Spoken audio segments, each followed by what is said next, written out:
The rain hadn't stopped for 3 days. It drummed softly against the window of Ethan's small apartment, a quiet, rhythmic sound that made the world outside feel distant and unreal. The cardboard box on his table was marked with his father's name, the handwriting faded and trembling, like a voice from the grave. Inside lay an old Bible, its leather cover cracked, the corners bruised by time. It smelled faintly of smoke, or maybe memory. Ethan hadn't touched a Bible since his father's funeral 2 months ago. But tonight, something made him reach for it. When he lifted it, a faint static charge tingled in his fingertips. The edges of the pages were yellowed, soft, and warped with age. He flipped through casually at first. Genesis, Psalms, the bookmarked passage his father had always read before bed. Then, somewhere near the middle, his hand stopped. 2 pages clung together, fused like they'd been glued. Ethan frowned. He rubbed the edge gently with his thumb, trying to separate them without tearing. A whisper of paper gave way, and something slid out. A folded sheet, old but crisp. The creases were sharp, deliberate. The paper was smoother than the Bible's pages, almost new. He stared at it for a long time before opening it. The handwriting was unmistakable, his father's. But the ink was too dark, too fresh. His breath caught. Across the top, written in steady cursive, was his own name. Ethan. The first line read, "You found this sooner than I thought." He froze. His father couldn't have written this after his death. He couldn't have known Ethan would ever open this Bible. Yet, the next lines felt as though they were speaking directly to him, describing his room, the rain outside, even the exact chair he was sitting in. The handwriting trembled at certain words, as if written in haste. "You'll hear the footsteps soon. Don't be afraid. The door beneath the altar isn't what it seems." Ethan's pulse quickened. His father had been a quiet man, a believer, yes, but not one for riddles. What was this? A prank? Some kind of sermon note? He reached for his phone to take a picture, but the screen glitched, flickering, then dimming to black. The room darkened with it. The faint hum of electricity dropped into silence. Only the rain remained. Then came the smell, faint, like candle wax melting somewhere close. Ethan looked around the room. Nothing. Just the soft reflection of himself in the window. He turned the letter over, hoping for another clue. The back was blank, except for a small fingerprint in the corner, pressed in dark ink. It wasn't his father's. The edges of the paper seemed to pulse faintly under the lamplight, as if heat were trapped inside it. He could feel his heart pounding through his fingertips as he traced his name again. That's when he noticed the ink wasn't just dark, it was still wet. A droplet smeared across his thumb, black and glistening. And when he looked back at the letter, one final line had appeared beneath the rest, written in the same steady hand. "It's not the first letter, Ethan. It's the only one you ever sent." Ethan barely slept. The letter sat on his nightstand like a loaded gun, silent, but impossible to ignore. Every time he closed his eyes, he saw that last line again. "It's the only one you ever sent." By morning, the rain had slowed to a drizzle. The world outside looked washed out, pale, almost peaceful, but inside, his mind was a storm. He kept replaying last night, the flickering lights, the smell of wax, the ink that had still been wet. It couldn't be real. It shouldn't be real. He reached for the letter again. The ink was dry now, perfectly set. The fingerprint on the back hadn't faded, and that detail gnawed at him. He took a magnifying glass from his desk and studied it. The ridges were clean, fresh, and human. But the pattern, the looped center, it was his own fingerprint. Ethan stumbled back, nearly knocking over the lamp. The air felt heavy, thick with disbelief. "No," he whispered. "That's impossible." He compared it again. Same lines, same tiny scar where he'd cut his thumb as a kid. The letter that his father had supposedly written bore Ethan's print. He opened his laptop, desperate for logic. Maybe it was some old experiment. His father used to work in document restoration. Maybe the ink reacted to oils on contact. That would explain everything, right? He typed into a search bar. "Ink appears after touching paper, forensic anomaly." Before he could hit enter, a message appeared on the screen. From unknown at no reply. Subject: "Stop reading it." He froze. The email had no timestamp, no sender trail. The entire address field pulsed once, then vanished. The page went blank. Then the screen filled with static. Not video static, digital noise, shifting pixels like something was trying to form an image. Ethan reached for the power button, but a voice crackled softly through his speakers. "Ethan." He froze. It wasn't his father's voice. It wasn't even human in tone. It was warped, metallic, stretched between frequencies like a radio signal losing range. "Then what's missing?" it whispered. "The altar remembers." Then silence. The laptop shut off by itself. The only sound was Ethan's uneven breathing. He backed away from the desk. His reflection in the window caught his eye again, faint, ghosted by daylight. He watched his own reflection move, until it didn't. For one heartbeat, it stood still while he stepped back. The knock came then, 3 soft taps from the hallway. He hesitated, letters still in hand. When he opened the door, no one was there. Only the scent of rain and dust drifting in from the stairwell. But on the floor lay something small, an envelope, water-stained and yellowed like the first one. Inside was a single Polaroid photo. It showed Ethan sitting at his desk, holding the letter. The image was time-stamped for last night, before he'd even found it. His pulse thundered in his ears. He looked back toward the table, and the photo in his hand shifted. The figure in the photo turned its head toward the camera and smiled. Ethan dropped it, breath trembling. On the back, written in the same dark ink, were 4 words. "The next one bleeds." Ethan didn't sleep that night either. Every creak in the walls, every flicker of the hallway light, made him think of that photograph, the one that smiled back at him. But it was the words on the back that kept echoing in his head. "The next one bleeds." By dawn, the air inside the apartment felt too still. Dust floated in the light like ash. The letter, the photo, even the faint smell of old ink, it all felt connected to something older, deeper.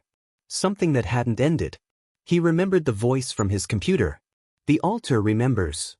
The words wouldn't leave him alone.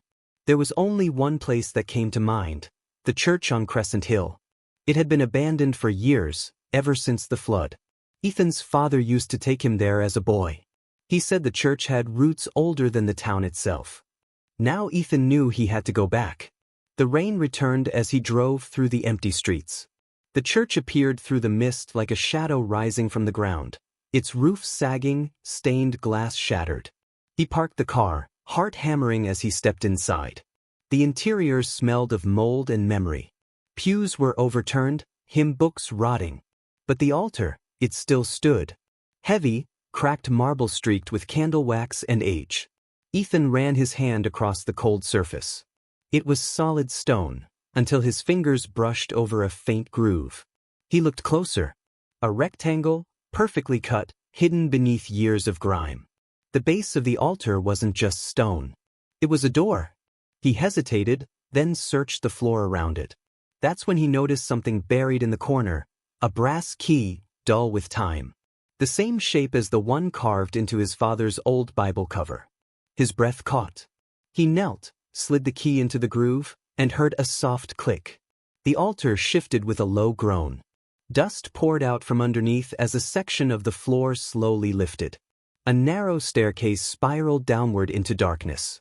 The air that rose up was cold and wet, like something breathing from below. Ethan turned on his phone's flashlight and began to descend. The walls were lined with stone carvings, names, dates, prayers, but also strange symbols. Circles inside triangles. An eye carved within a flame. He reached the bottom and found a small chamber. In the center stood a wooden chair, old and splintered, facing a wall covered in photographs. Hundreds of them, overlapping, water-stained, nailed into the stone. Every photo was of him. Different years, different ages, some from before he was born. In one, a man who looked exactly like him stood beside the same altar above. Ethan's chest tightened. What is this? Behind him, something moved. A faint scrape, wood dragging against stone. He turned, and the chair was no longer empty. A figure sat in it now, slumped forward, wearing a priest's collar covered in dust. Its hands were clasped over a Bible, Ethan's Bible. The same one from his apartment. He stepped closer, trembling. The body's mouth was open slightly, and something peeked out between its lips, folded parchment. A letter. He reached for it, heart pounding. But before his fingers touched the paper, the priest's head tilted up. And in a dry, cracking whisper, the corpse spoke. "Welcome back, Ethan." Ethan stumbled backward, the phone light flickering wildly across the stone walls. The corpse didn't move again, but its cracked lips still hung open, the parchment now half unfolded in its mouth. His pulse hammered in his ears. Every instinct screamed run, yet something stronger rooted him there. The letter. He couldn't leave without it.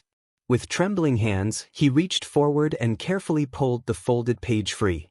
The paper was dry, ancient, but untouched by decay. His name was written on it in smeared black ink. Ethan. He stepped away, unfolding the paper with shaking fingers. The handwriting was messy, desperate, as if written in panic. "Forgive me, Father. I have sinned." The experiment was never meant to continue. But he wouldn't stop. He said Ethan must fulfill it. He said Ethan must return. The bloodline cannot end. The words blurred for a moment as his vision pulsed. He read again, slower this time. Experiment. Bloodline. Return. Beneath the final line, there was a signature. Reverend Jonah Reeves. Ethan froze. That name. He'd heard it before, whispered once by his father when he was a child. Reverend Reeves had vanished decades ago. Rumors said he'd gone mad, locked himself in the old church basement, and was never seen again. But now, Ethan was staring at what was left of him. His flashlight dimmed suddenly, flickering to red. The air grew colder. The walls seemed to pulse, faintly, rhythmically, as if breathing. Then came a low sound. A whisper, buried deep inside the chamber. "Confess." Ethan spun around, the word echoing again. This time, it came from everywhere, from the walls, the floor, even the photographs. Each picture seemed to shiver, their glossy surfaces rippling like disturbed water. One photo slipped loose, fluttering to the ground. Ethan picked it up and felt his chest seize.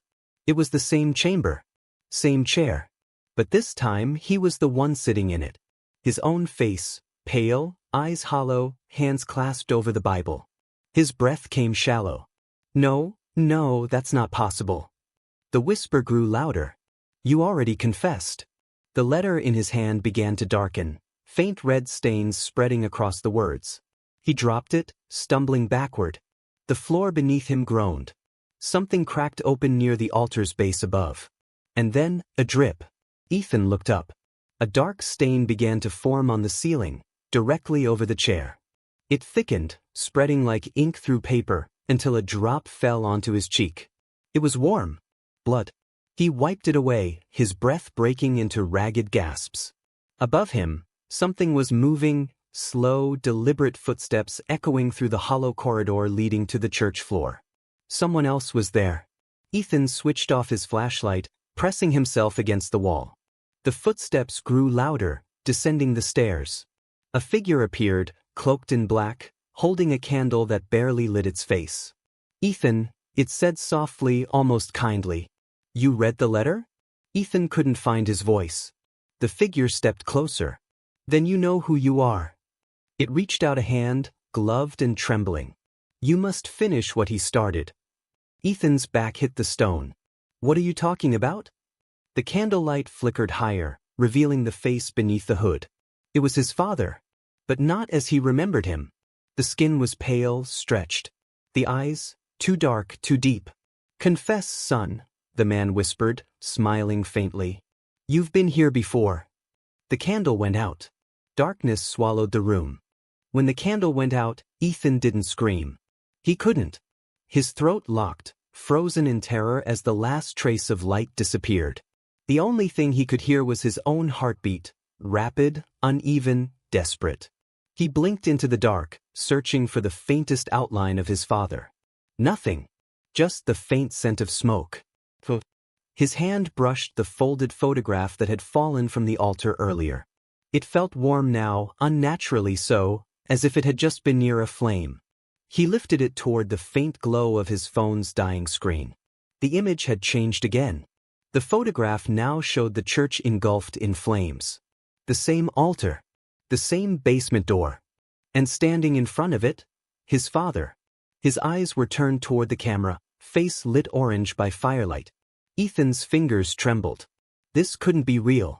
The church above him wasn't burning. He'd just been there. But then, from somewhere above, came the unmistakable sound of crackling. Wood splintering. Heat breathing through the air vents. A muffled roar growing louder. He turned toward the stairway. The metal handle was glowing faintly red. The fire was real. Ethan bolted up the steps, choking as black smoke rolled down like a living thing. The heavy wooden door refused to budge at first, until he threw his shoulder into it. It flew open and he stumbled into the main hall. The pews were aflame. Candles had melted into pools of wax that hissed on the stone floor. The stained glass windows blazed with orange reflection. The Bible that had once held the letter lay open in the center aisle, pages fluttering, edges curling. And there, through the haze, stood his father. "Dad!"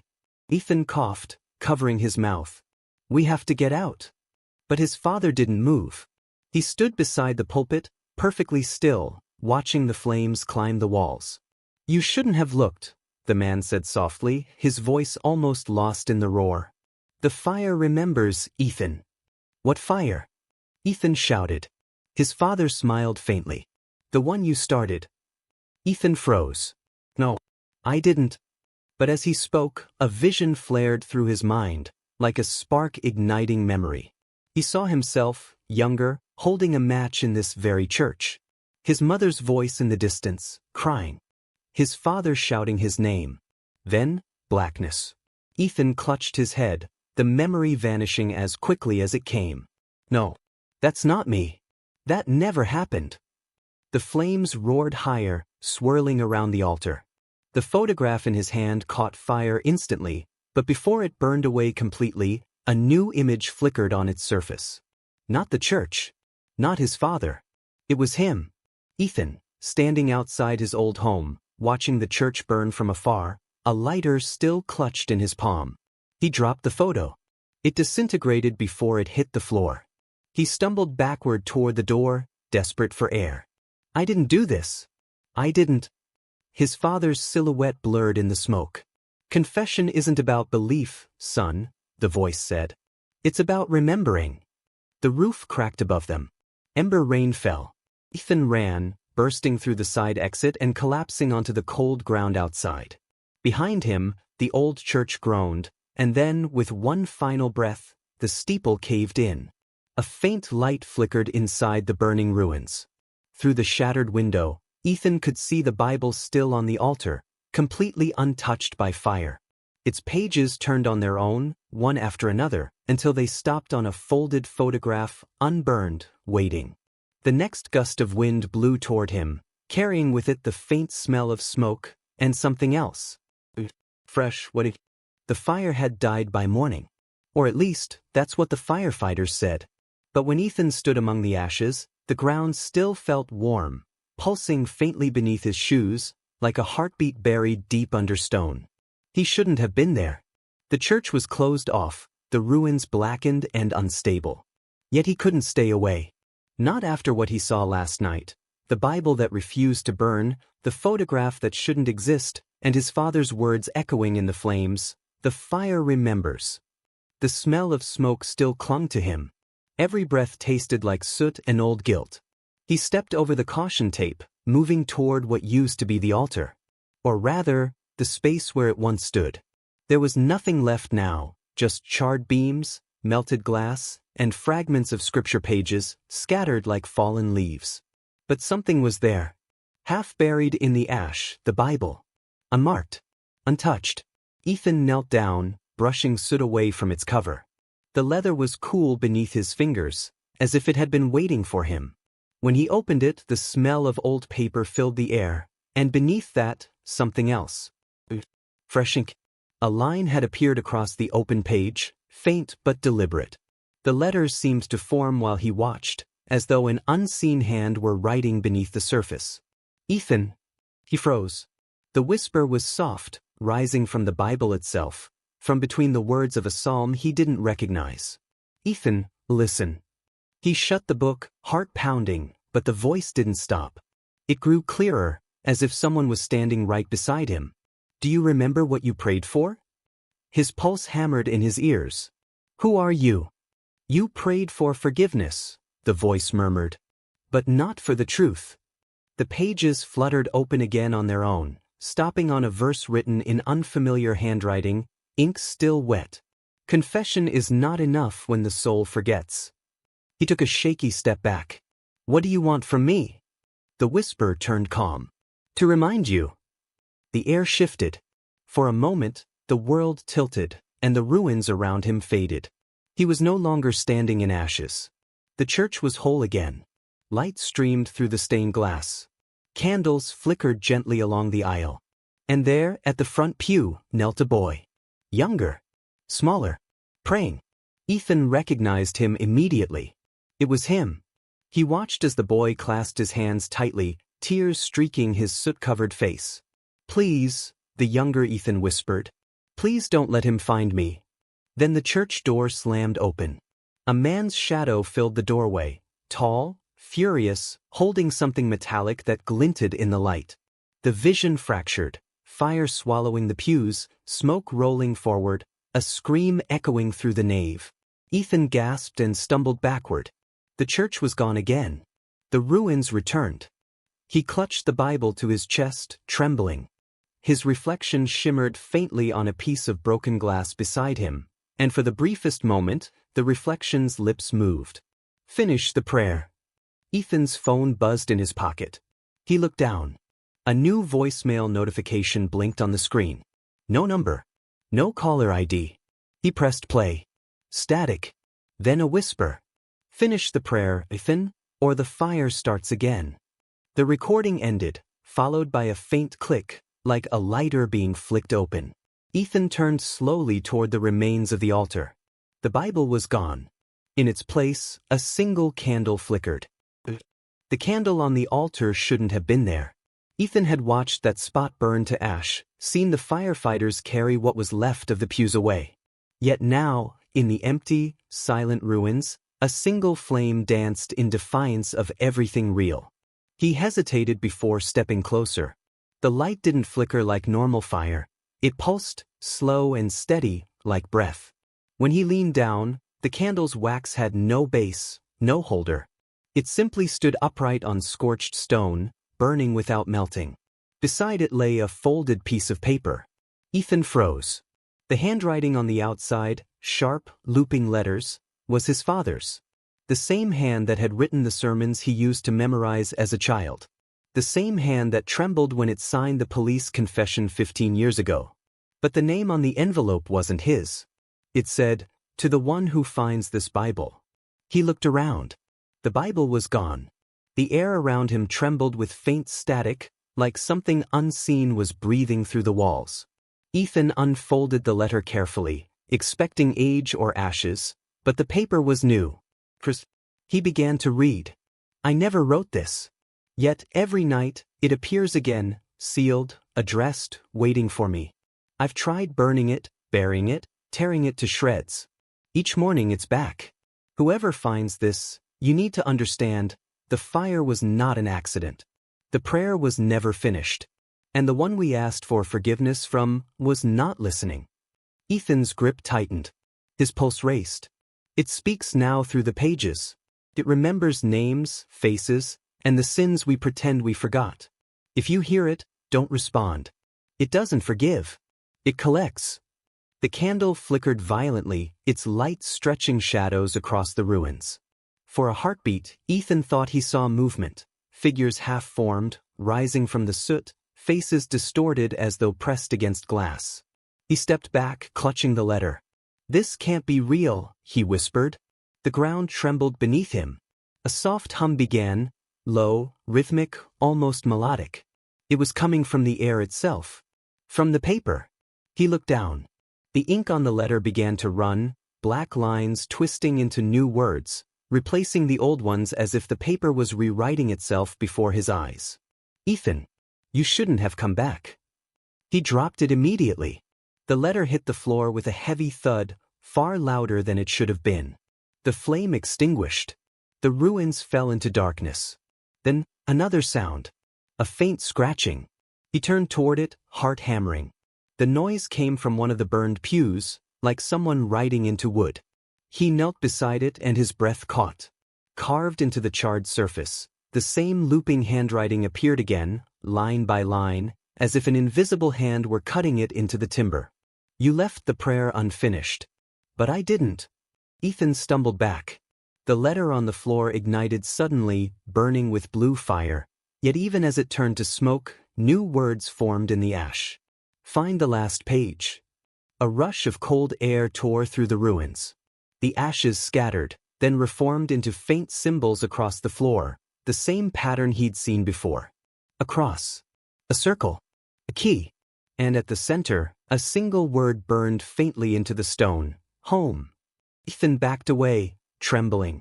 His father's voice echoed faintly through the darkness, not from memory this time, but from somewhere close. It's not over. The candle relit itself behind him. Its flame burned blue. The blue flame flickered like a heartbeat, steady and unrelenting. Ethan stood frozen in the ruins of the chapel, the echo of his father's voice still hanging in the air. It's not over. The words circled his thoughts like vultures. He took a step toward the candle. The flame didn't waver, it leaned toward him as though sensing his movement. On the floor, the word, home, still glowed faintly beneath the soot. He whispered it once under his breath, and the flame swelled. The world around him blurred. When it steadied again, the ruins were gone. Ethan was standing in his childhood living room, the wallpaper peeling, the air stale with dust. The Bible, blackened but intact, rested on the coffee table. Its cover bore the faint impression of a handprint. He hesitated before touching it. The moment his fingers brushed the surface, the room filled with a low hum, the same sound he'd heard in the chapel. The air grew colder, and the Bible began to open on its own. Pages flipped wildly until it stopped at the very end, a page that had never been there before. Across the top, written in perfect ink, were the words, "The Final Testament of Father Samuel Gray." His father's name. Ethan read, his throat tight. If this reaches you, Ethan, then you've followed the voice too far. You've seen what should have stayed buried. I was meant to destroy this book before it spoke again. I failed. The truth you seek is not written in these pages, it's written through them. The next line appeared in fresh ink before his eyes. The voice is not divine. It never was. Ethan's hands shook. The walls began to tremble, faint whispers rising from the cracks in the plaster, the same prayer his father used to repeat before sleep. Only now, the words were backwards. He turned the page, and the writing shifted mid-sentence, forming new lines. It needed a vessel. One that believed enough to listen. I heard it first. Then your mother. Then you. Ethan stumbled backward. No, that's not true. The whispers grew louder, circling him. The flame from the chapel, impossibly, burned now within the fireplace, blue and cold.